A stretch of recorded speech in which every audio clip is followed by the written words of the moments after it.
Inside Disc Golf. Hello and welcome to Disc Golf Stream Studios, here for Inside Disc Golf Podcast Episode 5. I'm Andrew Gum. And I'm Viktor Tågestad. We're going to talk down the Disc Golf Pro Tour Finals. We have a very special guest a little bit later in this episode. But yeah, let's start with what we were talking about last week. The Disc Golf Pro Tour Finals in US. Yep, Disc Golf Pro Tour Championships in Charlotte, North Carolina. The top, I guess, players that had qualified from the season were competing there for some huge money, over $300,000 total payout. So some pretty big juicy checks for the winners of $35,000 each on the FPO and MPO side. So pretty exciting event. We had on the MPO, we'll start there. On the play-in, Albert Tom from Estonia was unable to qualify to get into the event. Thomas Gilbert and Jeremy Colling had taken the top two spots and qualified. And then in round one, that's where the most players from Europe stepped in round one. Yep. We had Vaina Mäkelä and Linus Carlsen. They had already qualified into the first round, but they did not make it through to the quarterfinals. The only European player was Niklas Anttila, who kind of snuck in at the fourth place position. And it was so tight, but he was able to just get in there. Yeah, Jeremy Colling had a little bit of a collapse. He was on pace to do it, but he qualified from that round, and then he was able to qualify again. Played really well in the quarterfinals and got himself in the third place position. Got that crazy eagle throw in on hole 15, one of the highlights of the year. Yeah, and apparently what I've heard that hole 15 is normally a par 5, which could have been an albatross. That is an albatross every other week of the year except this day when it was a par 4. Yeah, that was a super highlight. And he played really well all the way through. I mean, I guess in the semifinals he didn't quite find his form. Hole 11 tripped him up a short hole there, and he never really recovered. So he was still got a pretty good paycheck, and but didn't make it to the semifinals. Yeah, but it was a little bit scary because just right after that eagle that he made on hole 15, he had a bogey on the hole afterwards, and he didn't play that well on hole 17 either. So you felt that something could potentially happen here. Yeah, well, James Conrad was right in position, but he took a 6, and Kyle Klein took a 6 as well, but he was still able to get through on the seeding. So but solid performance from Niklas, and he really had an incredible ending to the season, didn't he, over there? Cruising. He has found another level now, and he just looks so comfortable up on that level. It's cool to see. We've been talking about it, that he's the kind of player that could win a big title over there, and he's really proving himself. This is kind of one of the first opportunities. He's been over there for a sustained amount of time. Yeah. And he's showing the world what he's made of. So really, really impressive stuff from Niklas Anttila. Yeah, it's not until now that people actually really know what kind of quality player he is. Of course, we have seen it a lot on the Finnish tour and on the European Pro Tour, but now people have really opened their eyes and know that Niklas Anttila is a force to be reckoned with. Yeah, 20 years old. He's got a super bright future, and it's going to be really, really exciting to watch him next season and well into the future for sure. So that was it for the Europeans, but we'll go ahead and shout out the Ricky Wysocki and Isaac Robinson had a really great battle there, and even Gannon Buhr was almost got himself into that playoff with a really crazy roller there. So yes, pretty exciting finish, really really dramatic and interesting. In the end, it was. I was talking about that Ricky Wysocki might have had a disadvantage of wanting that title so much, but he proved me wrong. I couldn't have been more wrong, because in the end it was that desire that got him. That is what got him that title. He was able to birdie hole 18, which had only been done by Garrett Gerthy before him. He did it twice in a row, first in the final round and then in the playoff. That is insanely clutch. I mean, that's crazy. Huge congratulations to that. That was a performance for the ages, really, to come through in the end like that and get that hole twice in a row. I mean, just amazing. Yeah, big congratulations to Ricky Wysocki, and thank you for showing that I have no clue what I'm talking about. But that was also, there were some big implications for that win for him that might well have locked up his Player of the Year award. We're not 100% sure yet, but I guess he doesn't have the major win, but he had a whole bunch of other wins, and it's going to be pretty tight, I guess, between him and Paul Macbeth for that Player of the Year award. Yeah, maybe they'll have to share it. I don't know, but really, really great from him. On the FPL side, we know for sure who's going to be Player of the Year, and that's Kristen Tatar from Estonia, without a doubt. There is no one who could challenge her for that title in any way. She's proved the herself. best. She proved herself. She's the best. It's without question, and just complete dominant end of the season, particularly, but steady all through the year. Never finished off the podium over there. Just that two knee withdrawal from injury. I think her average was like 1.7, like the place finish for the Disc Golf Pro Tour, which if you know the competition over there, that's insane. She really dominated this year. Yeah.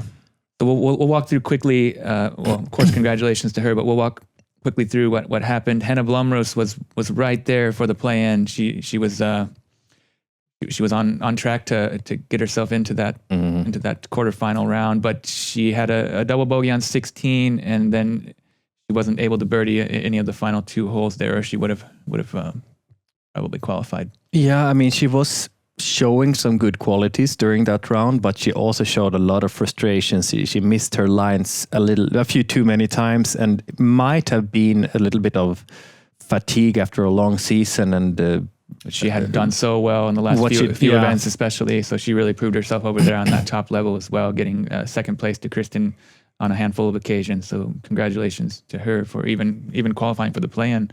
That takes a lot of energy and effort to even get yourself in that level. And she was close to qualify for the quarterfinals, but she was didn't really reach it. Her great friend Elina, what did I say? Evelina Salonen. Yeah, sorry, we have a guest coming up, but Evelina Salonen was already qualified for the quarterfinals, so she had to bye that first round, and she made herself through to the semifinals in 4th position. That was quite an interesting way to get through. Did you see that? I actually shut down Disc Golf Network before those final 2 holes because I thought that she has no chance of. It looked like it was over. No, I mean, and Sarah Hokum, I don't know. She just, I guess, had a complete lapse of understanding for what was happening in that moment. She laid up, and that with a short putt, thinking she was going to qualify. She just wasn't aware that Evelina was parked for the birdie or something. It was maybe a misunderstanding between her and her caddy, or just goes to show you in that type of event with that kind of format, you have to be so aware of what's happening, and it can change really quickly. Coming down to the wire like that. So it was very interesting and exciting, but we were happy to see Evelina get herself through to the semifinals there. And she did it by finishing 17 and 18 with 2 birdies also. So she did what she needed to, and she got also a little bit lucky there with Sarah Hokum's. I don't know what really happened, but it was a big fail. I mean, she wasn't aware of what she needed to do in that moment, and so a pretty big mistake. But I guess it happens in those kind of situations. It's not a normal format, so people aren't really that used to competing in that type of a situation. So I guess, I'm sure happen to everyone. I think there's a lot of lessons to be learned from that, not just from Sarah Hokum herself, but from everybody else who will play in future events like that. You really need to consider all aspects of the situation there when you're finishing out your round. But it's kind of interesting the way that's set up, because you can't have a bad round. There's no cushion there. You can't afford it. No. Yeah, like every round is like, the final round basically, where you have to do everything you can to get yourself into the top 4 positions in order to move forward. Otherwise, that's it. Which is bringing a lot of excitement into the game. Like you can't relax at any point. You can't afford to have a slow start. You need to execute from hole 1. Every single shot is as important as the previous and the next one. Like it's just, when you're not accumulating score like that, it definitely changes the whole situational aspect of it. So quite interesting to follow along. Of course, there's advantages and disadvantages to that style of play, but it's cool that they do that once a year. It's an interesting way to finish the season, I think. Definitely. I thought that before this event that feels like the season is getting long. It's so many events, so many things have happened. But as soon as I started to watch, and I couldn't stop. Yeah, it's pretty cool. It's kind of so exciting all the time. Yeah, doing it there at the end. Yeah, definitely provides the drama for sure. So then we had in the semifinal, Evelina was unable to qualify for the finals. She was just a few strokes behind. Still a great finish from her. Three down at the final 4 holes. Yeah, 3 out of 4. She really pushed hard, but she was just a little bit too far back. She did finish ahead of Paige Pierce and Holland Handley, or she tied with Holland Handley and just a couple strokes behind Katrina Allen. But Kristen Tatar was 3 under, 3 strokes clear of second place there. So she cruised through to the finals, and then she wasn't really pressed in the finals either. No, it feels kind of awkward to say, but it was almost boring to watch Kristin Tatar because you never got nervous. Like she of course, it's not boring, Miss. I hope you understand what I mean. But she's in such control. Like you never get worried at any point. She just goes out there and executes all the time. Yeah. She's on the next level, and she's just getting better all the time. She's learned how to win, and now she's just perfected that art of winning. And so the future is incredibly bright for her. And who's going to show up next year to test her? I mean, she's kind of just blown the field away here at the end of the season. Yeah, I have still my hopes up for those 2 Finns that we were talking about. It feels like they have just that a little bit more things that they can improve to get up on that level as Kristin. Mostly on the green, I think. Yeah. Otherwise, their games are so solid that they're right there with her. But Kristin's just right now she's just a step ahead of them on the green. So if they're able to put that putting all together and be able to handle the pressure in the moment, then they could be definitely the ones to surpass her greatness for sure. Yeah, but huge congratulations to Kristin Tatar. The way she has been playing has just been magnificent. She has been winning so many events. She has been winning on the Disc Golf Pro Tour. She has been winning on the European Pro Tour. She has been winning majors. She has been winning worlds, national titles, everything. You name it, she's got it in the bag. An incredible season from her, historic season. Highest earner in FPO history. She was momentarily the highest disc golf earner ever until Ricky Wysocki was just able to eclipse her by only a few $1,000 there in the end. So it was an amazing historic season. Congratulations to Kristin Tatar for doing something very special this year. And best of luck in the off season and in the future. But I think that concludes the recap of the Disc Golf Pro Tour. And what else have we seen, and what else is coming up now? There's one interesting thing coming up next weekend. The GK Pro Big Money Skins match is going to be. They're going to be giving away $100,000, $50,000 to the winner. So that's pretty exciting. That's a big paycheck. Yeah. There's 2 Europeans there in that. Jakub Semerad from Czechia and Knut Valholland from Norway. So we'll be following them and hoping that they can get some of that big money. Yeah. Knut Valholland, winner of Järva Open. We have seen him here on Disc Golf Stream, and also Jakub Semerad. We have, I don't know if we haven't seen him yet. But he's a dominant, he's a really up and coming great player on the European scene. He pushed Barsby to the very end there at the PCS Sula Open. So that's right. That was an exciting moment for him, and he's performed well. Hopefully we'll get to see him a lot on the European Pro Tour next season. But yeah, I guess that concludes the regular season in all of its forms, and we just have that really exciting All-Star event to look forward to in Spain in November 16th through the 19th. You can see that on Disc Golf Stream. And so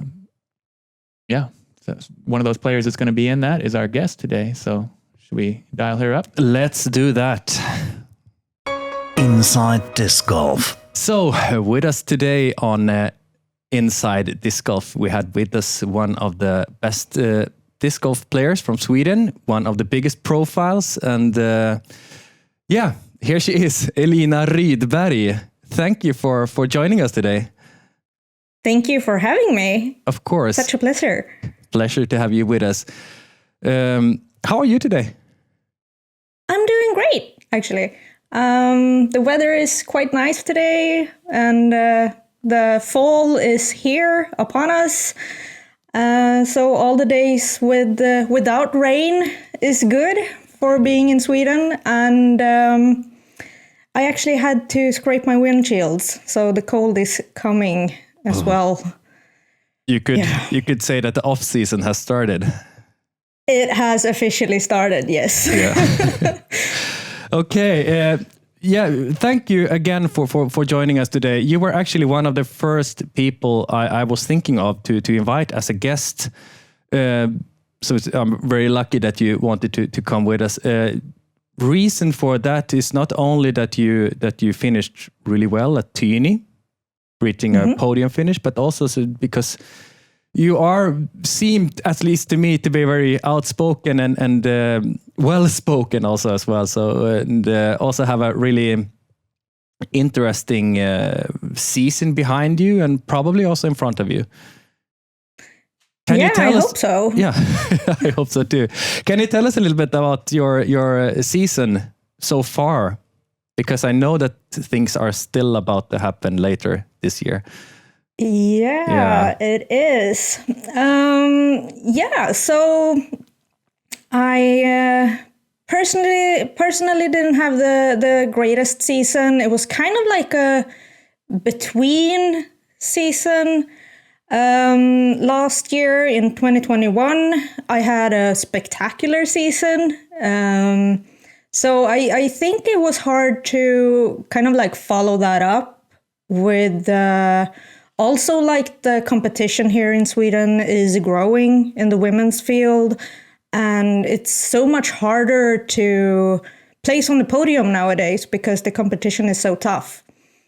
And for me, I wasn't prepared, I think, for it to be that tough. But I do have some podium finishes. And of course, the one in Tyni being the highlight of my season with a third place finish. And I played so well, even though my forehand wasn't working the way I wanted it to. I'm so proud of how I actually put that together, being the first competition for me abroad as well. So, but it was just a great weekend altogether, being there and with my friends and everything. So, yeah. It seems that you and your friends who you were traveling with over here to Tyni, you had a lot of fun. I have seen quite often that you post on social media a lot of memories and photos and nice Tyni moments. So that's that's very nice to see. And you also noticed it when you were out playing there in the main event that you had a lot of fun and you played really well. Maybe because of that. Yeah, I think mainly because of that. Because when I have fun, it's easier to relax and everything. And when I get relaxed, I play well. And I think it's a mix of everything. And the final round, being on the lead card, on the live cameras and everything, I love playing on the camera. I get so much more focus and like I'm proud to be where I am and in front of the camera, and I get relaxed in a kind of like weird way. I don't get nervous by cameras. I just get more focused. And it was so much fun to play with Heidi and Laura and Silva. I mean, oh my God, those girls are crazy. I mean, Heidi, when she throws her bombs, and Silva's putting is just insane. And like the stability that Laura has. I've been watching some coverage with her prior to Tyni, and it was so much fun to meet her in person. Great. We'll talk a little bit more about the Tyni later on, but maybe we should start by having a little bit of an introduction about yourself and who you are as a player and as a person. First of all, where do you live? Where are you from? I live in Kristinehamn, Sweden. Kind of like the center. Kind of right in between Stockholm and Gothenburg, right? More or less. Could you say that? Yeah, kind of on the same line between Stockholm and Oslo. Okay, that's maybe better. Yeah. Yeah, because it's the European road goes straight in Kristinehamn. I'm almost 31 years old, and I have 3 kids. I have one that's my own, and I have 2 bonus kids as well. So I've been playing disc golf since February of 2019. So not that long yet, but I have 4 full seasons behind me now. And when I don't disc golf, I'm a mom and I work, basically. It sounds like you have quite a busy life, and short career, but already up on the podium on the highest level in Europe. That's very impressive to hear. So you started playing at 2019. You said, was that in Kristinehamn or somewhere else? And how did you find the sport? It was here. My boyfriend at the time introduced me. He and his brother had been playing for a few years, and I was going through rehab due to a work injury that I had in my hips. And being out walking in the forest and everything was a very good way to have my body heal in a good way. So, and then obviously disc golf is fun. So I kept going at it. But in the beginning, I threw mainly only forehands. I didn't even learn a backhand between like 2020 or 2021 properly. Wow, that's hard to imagine when you see you play. Yeah. It was a lot of hours put in with the technique and everything. So it still is, but that's why I feel so sad also that my forehand didn't even show in Tini, because that is usually my strong suit. It also may be a sign of that you have gained quite a lot of other qualities then, that you can compete on the highest level even without your main weapon, right? Yeah, exactly. So okay, so you have been playing since 2019, you said. When did you start to more play on a higher level, so to speak? I guess you have been competing quite a lot in Sweden and now also stepped out on the European scene. When did that journey start? Well, I started playing in the pro division mainly in 2021, so last season or last year. Then I participated in the national tour here in Sweden, and I actually won the tour that year with it's 4 stops, and I had a first, a second, a third, and a 6th finish in those. And then I won the total, like the tour total. I finished 2nd in the Swedish championship that year, and I won the Swedish doubles championship with Matilda Ringbom that year. So that was kind of like my breakout season, and it was a really good one. So, but this year was the first one that I added the European Pro Tour and like a European style event in addition to playing the national tours and the Swedish championships. Okay, is that something that you have had as a goal since way back, that you want to compete on the international level, or is it just something that came in the moment, like, oh, I should sign up for Tini and see what happens? No, actually, I did sign up for Tini for the 2021, but that got cancelled due to COVID. Or no, not cancelled. I think 2021. No, it was only for Finnish players in 2021. 2020 it got cancelled completely. Yeah. Right. Yeah. So maybe I actually even signed up for the 2020 to go to Tini. And then I had my registration moved. And then in 2021, I wasn't allowed to play. And then 2022, I finally got to go there. So, okay.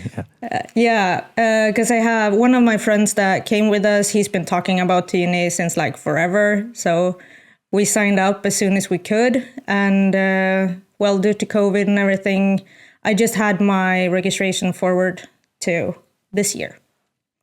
So it's been a goal to go abroad, and especially to Finland, having the reputation of being like the main disc golf country in the Nordics. So, and well, it proved me right. So it was good. Yeah, we were very happy to have you here, and it was really great to have you on the live coverage. You really performed incredibly well with all those talented players, and really was very impressive. Thank you. It started out for you as a form of therapy, I guess, disc golf, right? Do you still feel like it has that kind of effect? Is it good for your being? Well, I wouldn't say all of the time. Doing the trips with my friends and everything, that is really good for me. We're a few of us that tours basically together, and we try to stay together while we're away and everything. And that part is really important for me. Being a person of competitive nature, competition isn't always the best thing. So this year I've struggled a lot with anxiety, being away from my family, and right now not living together with my partner. So being a single mom is tough, especially when you want to excel a career in disc golf, and like the work-life balance, it gets the same with disc golf, and then life balance as well. So, but I've learned a lot this year, and I have much more knowledge for next year. So hopefully my mental game will be even better. But the main thing about disc golf is because I play it because it's fun and it gives me energy. And I'm a social person. I love like meeting new players and my friends, of course, and everything. So I feel like it gives more than it takes, at least. And that's important. That sounds like the most important thing, whatever you do. Yeah. But very happy to hear that. And what are your plans then in the future? Where do you want your career to go in the future? Well, I want to excel, of course. I would want to try and make a trip to the US possible. That is in regards of work and family, of course, but it is a dream, and I think it's a manageable one as well.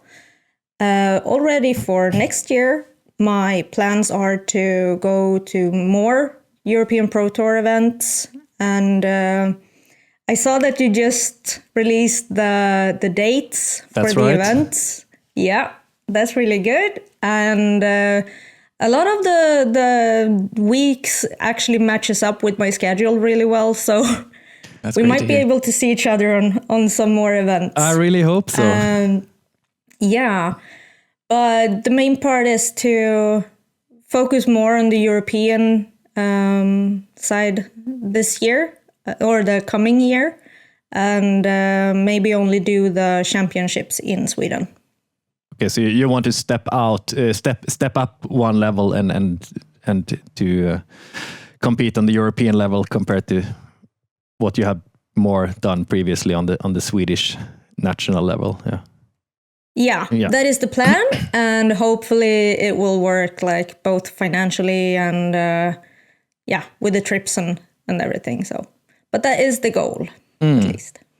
And how does it work to I guess it's can be kind of tricky to have an employer that lets you go on trips, and being a mom also and having that kind of responsibility. How does that work out for you? Actually, it works out pretty well. I'm surprised, like myself sometimes even. My employer is amazing. I do have vacation days, and then I also have like deposits. So if I work a little bit more, I have flex, so I can Like if I stay 30 minutes later one day, I get 30 minutes for another day. And if I build that up, I can use it to take like a day off, for example. So I can always like build up my free time. But they are also like, yeah, as long as you do your job and you have like the flex, then it's fine. So I need to do my job basically. Yeah. But Yeah, it's really great that you have that flexibility. Do you know yet which specific events you will be attending from the European Pro Tour yet next year? Or is it too early to say? I started looking at it like it was released yesterday when we were doing this. Sure. So I really enjoyed that it started in May and not in April. So right now there's no tournaments in April, which is good because I think April is a little bit early in the season. A little bit chilly still in Northern Europe, I guess, isn't it? Yeah. Yeah, it is. Yeah. And the first ones in May are for Copenhagen and Belgian Open. So I will try and make one of those. And then in June, obviously, Tini Open again. That weekend is crazy though, because the same weekend we have Swedish Open here in Sweden, and we also have the Swedish Team Championships. Oh. It's a busy week. Yeah, so, but for me personally, of course, I want to go back to Tini. That is my priority. I also saw that on the Euro Tour, the PDGA Euro Tour, there are 2 stops, one in Konopiste and one in Krokol. And Krokol is not that far away from here, actually. It's just outside of Oslo. Then we have Turku Open. It's easy to get to with the ferry from here. That's true. That is one of them. And then we have the tour finale at Järva, and that's Sweden. So, of course, I have to go there. That's going to be amazing. And really, potentially another event also in November 2023. The All-Stars. October even. Yeah, it's October next time, yeah. Yeah, even. But yeah. So, yeah, fingers crossed for that. Yeah. That sounds really great. And you have a trip coming up to Finland this fall, right? For the... Yes. Can you tell us a little bit about that? Absolutely. I'm going there in just a few weeks for a training camp, actually. It's a like collaboration between the Swedish team and the Finnish team. And we're going to have like physical screenings, training hours, throwing techniques, and we're gonna like go down like on the really, really deep levels, both when it comes to workouts, but also when it comes to disc golf and putting and throwing and everything. So it's gonna be an intense weekend, but it's gonna be so much fun. We had a similar one for the Swedish team in Busan in Sweden during the spring of this year, and it was so much fun to try new things and see kind of like body mobility. Where are you, like from an index where you're supposed to be, maybe? What do you need to work on during the off season? So I think it's a really good thing that both the Swedish and the Finnish team really like value their players in such a way so they can help them like develop and have better resources until next season. And this kind of collaboration with Finland, like how did the players get selected? Like who gets to go there, and how did that work out? Do you know? I can't answer for the Finnish part, but for the Swedish part, we have our team captain and the team's like trainer, David Svärd and Johan Sleman. They were in charge of like picking players with potential for more. Like they have their disc golf has basically just begun, and they can see that we're going up still in how we develop, and we haven't reached our full potential yet. And I think that is one of the main criterias. They don't see us as like complete players yet. We can still evolve and like push our limit a bit more. And I think that was the main part. Like talent could also be one part of it, but I don't think that's the main part. They want to like see we have potential, but maybe we just need a little bit more help to get there in our development. It's really great to see that the sport is getting to that level where they're taking it to such a professional sort of aspect of the game, and that the national bodies are getting behind it and providing these opportunities for you to fully develop it in your game. Yeah, it seems like a great opportunity, and I hope you have a great time doing that. Also very exciting to hear that it's happening on the Olympic training facilities in Bosön in Sweden, and I think it's this like the Finnish Olympic training facility you're going to, right? Yeah. Yes, in Helsinki. Yeah, that's right. Yeah. So, and that is so cool. I just got to see some clips from the inside, and it looks so amazing. And it's going to be such an honor to be in that kind of a facility. I mean, just to go to Busan is an Olympic facility as well. It was such an empowering feeling to be there, like in the same facilities that like legends were made, basically. So it was really cool. It's a sign that disc golf is starting to really take off and reach like new heights on the professional. It really is. Yeah.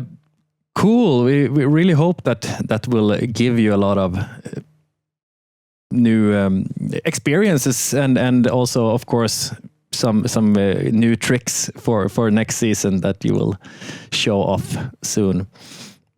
Yeah. And then you have another trip coming up now in November. We have hinted about it already, but it's the European Pro Tour All-Stars event in Spain that you qualified to by getting that podium finish in Tunis. And tell us a little bit about that. Was it obvious that you would go when you qualified, or how did your thoughts go? Well, yeah. I had marked it in my calendar that I use for competitions, and I'm like, yeah, I mean, it's a dream, but who even knows if it's possible? Like, and then when I realized that Heidi already had gotten her place from, I think it was Copenhagen, yeah. And then I was like, okay, yeah, but Silva is gonna get hers because it was only the first and the second. And then I got the email and I was like, wait, but I came third. Is this even like right? And then it clicked for me like, yeah, but I mean, Heidi already had her spot. Yeah, that's the criteria. And I was like, oh my God, this is so cool. And then I texted my boyfriend and I was like, could you watch my son that week? And he was like, yeah, we'll figure it out. Just say yes. And then it was just straight up, basically not even a thought about it, just straight up yes. And also it's the EPT X the weekend before. That's right, yeah. And one of my best friends are going down to play the EPTX tournament. And if she wins that one, she will also get to play the All-Stars event. But if she doesn't win that one, she's going to be my caddy for the entire week. So, Great. and I mean, yeah, it's fine. I get to hang out in Spain with one of my best friends. So yeah, I'm happy. Nothing to complain about. Sounds wonderful. No. And it's going to be nice and sunny when it'll be deep winter here almost already by then, probably. Yeah. I hope you have a great time there. And we're really looking forward to that live coverage. That's our final event of the year. So it's kind of a nice little bonus to have something going on that late. And I really like the idea and really looking forward to it. Yeah. And also, it will be the first time where we can follow the FPO for all 18 holes. We're not gonna. Yeah, we're gonna have a separate live stream for the FPO that time. So We won't make miss sure really good. make sure to get on the lead card so we get to see you live. I will try also my best, I for 18 promise. holes. Yeah. no pressure, just have fun. But it's gonna be a wonderful experience, and also the trip here to Finland. Wishing you luck for that, and hope you have fun and enjoy that as well. Thank you. Yeah, but I'm a little bit curious still about you mentioned that there were a lot of players with the potential that was invited to this training camp. Not only those players, but who do you see will be the new superstars of the sport? Not only from Sweden, but also in Europe, from other countries. Wow. I mean, we have young talent starting to make a mark on the European disc golf scene. Initially, my first thought, of course, Silva Saarinen. She is such a great player.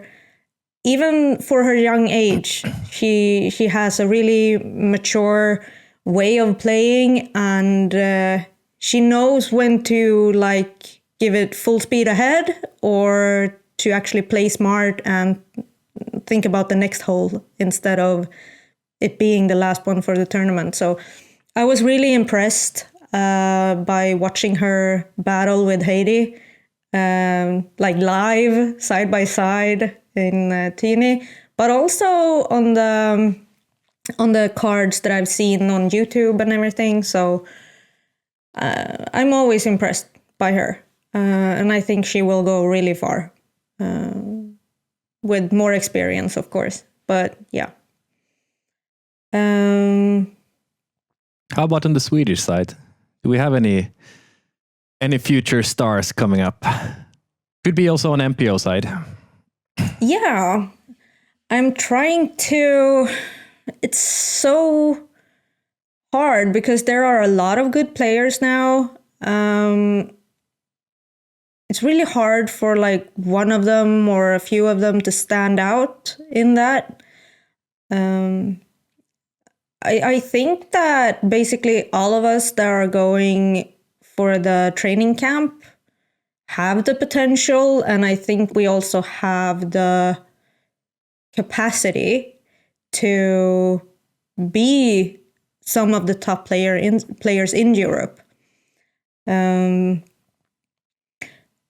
We have a lot of the female Swedish players haven't even played that long. I think some of us are around maybe 3 or 4 seasons only, and still developing, still maturing in the way we play, and we gain so much knowledge from competition to competition. So it's really hard to say. I mean, we had a new Swedish champion in the FPO field this year, and it was Hanna Jansson. She broke a 5-year streak from Sofie Björlycke, and I mean, even for her to compete at that level after so many years, but I think it's even it's cooler for Hanna to actually break the streak, to to like be the new reigning champion. And Hanna hasn't even played that long, so it's also very impressive, like the charge that's coming. I know you've seen a lot of Josef Berg during the year. Oh, yes. And he's one of the talented players as well. He knows what it takes, and he's experimenting a lot with both like technique and mental game and strategies and everything to kind of like perfect where he wants to be. And I think that's something that really needs to be like considered as well, for like how you play with strategy and how you can like switch up the mental game of the part. It's not just throwing and putting that's important. And then we have a lot of young players as well that's just starting to make a charge. We have I think he is 15 or 16, Hjalmar Fredriksson. Oh yes, winner of. Oh yes. Oh yes, I have my eyes on him as well. But he seems to be a really, really exciting young player from Sweden, right? I haven't seen that much He of is him. so talented. Yeah, you can see him on MDG Media's coverage from that they just released from Järva. Järva. Yeah, yeah, and he basically dominated that event, and there was some pretty stacked field. So at that age to perform at that level, that's super impressive. Yeah. But I really like your answer. Everybody you said was spot on. I mean, of course we've been raving about Silva all year long. She's been providing so many incredible highlights, and also the way she's improved over the season. Yeah, and the maturity, like you said, she's kind of way ahead of her years in that regard with her not just talent, but with the strategy and with the focus and being in the moment and making those great decisions and everything. And and of course, Josef had a great season. He had a couple of big wins on the Euro Tour. Saw him take down KJ Naibo in the playoff there at Kokadal. That was amazing. I mean, he was really solid the whole way through, and then he won another event on the Swedish. Can't remember which one it was, but where he beat Nico Lacastro by a couple of strokes too, right? It was Lundbyparken. That's true. Yeah, Helsingborg, right? So, okay, no, sorry, no. Enköping. Yeah. Yes. Sorry for that. So I guess just one of those wins was on the Euro Tour, but the fact that he's learning how to win and like you said, experimenting with the different approaches to the game and learning those lessons, that's really impressive as well. So great answers anyway. Yeah, interesting players that you're mentioning. I was thinking about Josef Berg having also a new sponsor this year with a completely new bag. And so do you, I think, with a new sponsor. Yeah. Yeah? And how what kind of help do you get from your main sponsor, Clash Discs? And how do they feel in your bag, those discs? Do you trust them yet? Oh, yes. Yeah. I mean, like... I was previously sponsored by another like big manufacturer in the 2021 season, but my switch to Clash came. I decided that for the 2022 I would have an open bag kind of setup, just to not feel like that I had to throw a specific disc just because I was sponsored. So I decided to have an open bag, and I started like go through my boxes with old discs and everything that I had, and I felt kind of confident with the setup that I had. And then I was approached by Michael, that's the Swedish, I think he's the team manager for Sweden for Clash. And he was like, hey, I have a new manufacturer if you're interested in trying out some discs. And I was like, yeah, sure, I can do that. I mean, and then I got my first package with the popcorn, berry, mango, and I think it was the ginger and the pepper as well. Like the first 5 that was done. And I have the result of that on my YouTube channel. Like, it is the absolute first reactions. It's the first throw that I make with the discs and everything. So completely genuine. And it was so much fun to try. Like, feel-wise, I love the plastic feel. I mean, to compare it to something, I would say it's quite similar to the K1 plastic from Kastaplast. It's grippy, a little bit gummy, but not like floppy. I don't know if that makes sense, but it's really good. And they have the steady plastic, but it comes in a solid color or like a transparent color as well. And it's a little bit different in the feel, but both of them are really good. So yeah, after I had tried the box that Michael sent me, they asked me if I wanted to be part of the team. And I took it on the consideration, and wasn't even that hard of a choice, to be honest. It felt great, and I have a mixed bag kind of deal now. So I'm allowed to have whatever I want in my bag as long as I promote Clash. So not a number of specific molds or anything like that.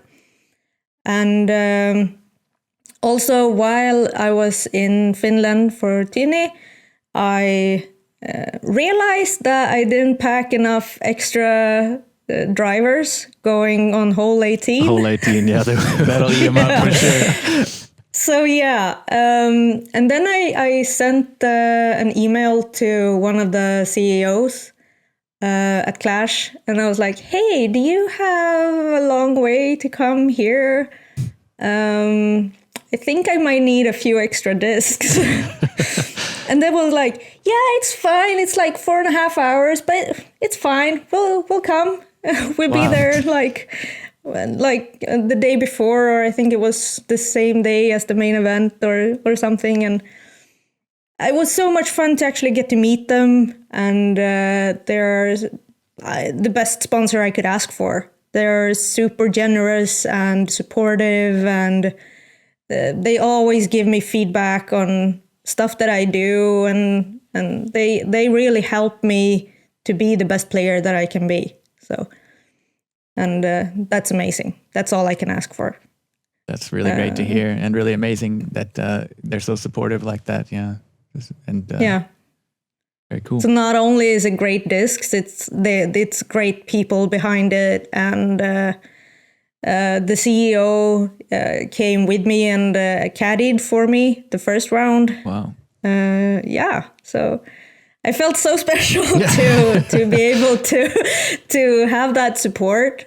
And then my team director came like on the second round and the later part when I was playing a really good back nine. Remember that back nine? Yeah. Super solid. Yeah, and he came, and then I continued to birdie, and he was like, on I think it was hole 17, the first round, I went with the forehand. But I mean, it's so hard because you can't get that far with the forehand because of the turn and everything. And then he was like, yeah, but why don't you just throw a backhand here? You can do this. And I was like, okay, watch this then. And then I actually executed it perfectly. And I was like, okay, I will listen to you from now on. But yeah, it made me have a good time, and it showed on the score. So it clearly did. Yeah. Yeah, that's really impressive that was your first international trip to play, and you were able to podium at a big event like that on the European Pro Tour. And also really cool that you've developed such a great relationship with your sponsor. And it's pretty impressive what Clash has done to kind of just came out this year, basically, didn't they? And out of nowhere, they've already established themselves as a really kind of premier disc manufacturer, and so really really cool to hear that they're really supportive of the players, and that you're allowed such freedom and flexibility with the disc choice, but also that you're getting so much support from them. Yeah. I think their first molds was approved in November 2021. Not even a year ago. No, exactly. That's amazing. Yeah.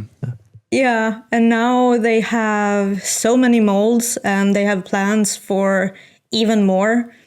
I get prototypes every now and then to try, and it's like, nah, it wasn't what we wanted, so we put it in the trash, and then we make another one, and it's like they experiment and they try so much to, like, they don't release anything if they don't love it themselves.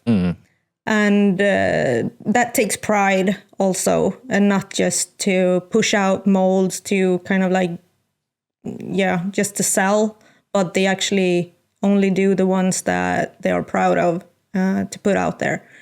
And when it comes to the craftsmanship of that, it's so easy to like promote them, because I know it's good discs, and they don't do anything like half-hearted. Also, Awesome.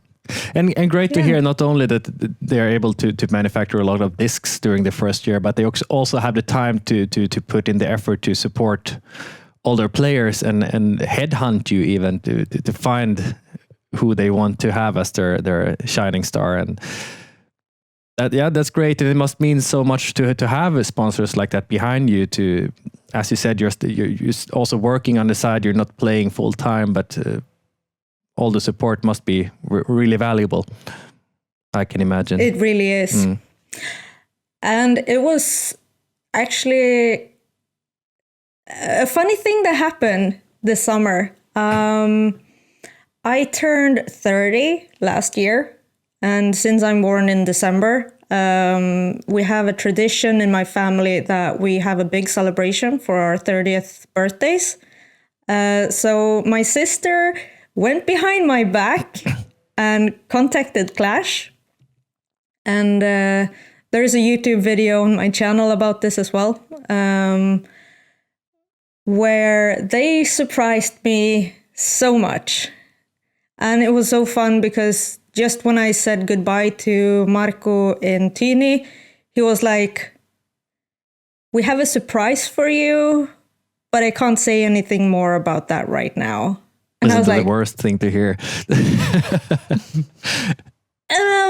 And then it was a few weeks like ahead to like when I got the surprise party, and I was wondering like what is he talking about? And at my party, my sister opened her garage door, and it was just a mountain of boxes with discs from Clash that I got as a birthday present. I think it was like almost 500 discs. Wow. In there. Yeah. Like a signature line of popcorns that I have. Very cool. So, how can people get those? Are you? They can send me a DM, like on Instagram, or I think that's the easiest way to get a hold of me. As I said, there's a YouTube video describing everything, and you can see like the mountain of boxes that are there.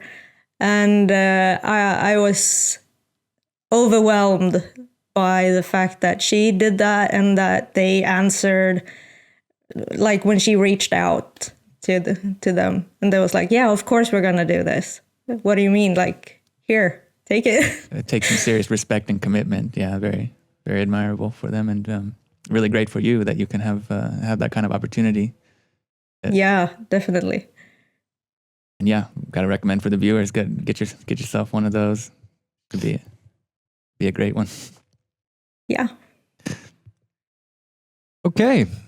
Do you have anything else? Well, we're getting close to the end for sure, just on time wise. But we want to give you any opportunity or an opportunity to talk about anything that you want to, or thank anybody. I guess just go ahead with whatever your closing thoughts might be. We're all ears. Yeah. Well, first of all, I want to thank you guys I was so happy when Viktor reached out to me and asked if I wanted to join. This is the first recording that I've made in English, so if I stumbled somewhere, I'm sorry about that. Haven't heard anything like that. You did magnificent. Okay, good. But it's so much fun to get to talk to you and both of you. And to kind of like interact with the voices on the like live feed, kind of. Also, I want to plug and say thank you to my sponsors, of course. You heard the story about Clash and how supportive they are, but I also have Disguise Sweden. That's a retail store here in Sweden, close to where I live. And they've supported me since 2020 and made it possible for me to financially be out there. And that's amazing. And I also want to thank Flight Towel. It's an American-based company that creates amazing towels that you can use for both warm-ups and, of course, to dry your discs. And the discs get dry. It's not like, it's perfect. So it's really good. And yeah, thank you for everyone that took the time to listen to this or watch this. So it's been really, really fun to do this. And I can't wait for next year to be at more European Pro Tour events. Yeah, we can't also not wait for to see what next year will bring us and you. We hope that we can stay in touch and have more updates on what's going on in Elina Rydberg's disc golf life. And we also wish you good luck for the All-Star event now in November. Thank you. Also, one last thing. Oh, yeah. It was so fun because my boyfriend and his son was watching the live during Tini. And he was like, do you know if one of the commentators is Swedish? I was like, I don't know, maybe. Like, yeah, because he says your name like perfectly. And he says it even better than you do. And I'm like, what? Are you sure? So, we're really happy to have that excellent Swedish pronunciation here in the booth for sure. It's not that often that you get that you like a lot of use of your Swedish qualities, but sometimes even in this job. Yeah. It's been really helpful on a handful of occasions this season. How can our viewers find you on YouTube and Instagram? Can you give your details? Yeah, sure. My username on most platforms are just my name, Elina Rydberg, and you can find it on both YouTube and Instagram. That's where I'm most active. And hopefully I will have some content coming out during the off season. But yeah, that's okay, nice and easy. Basically where you can find me. Yeah. Nice and easy. Well, thank you so much for joining us. It's been a really great time talking with you, and we'd love to have you on in the future as well. You're very welcome to come back on the show next season, definitely. Or whenever it's best for you. But it's been a real honor and a lot of fun. So thank you very much. Thank you guys, and take care until we meet again. Take care. Yeah. Bye. Bye. Bye. Inside Disc Golf, the European Disc Golf podcast. Everything about European Disc Golf in one podcast.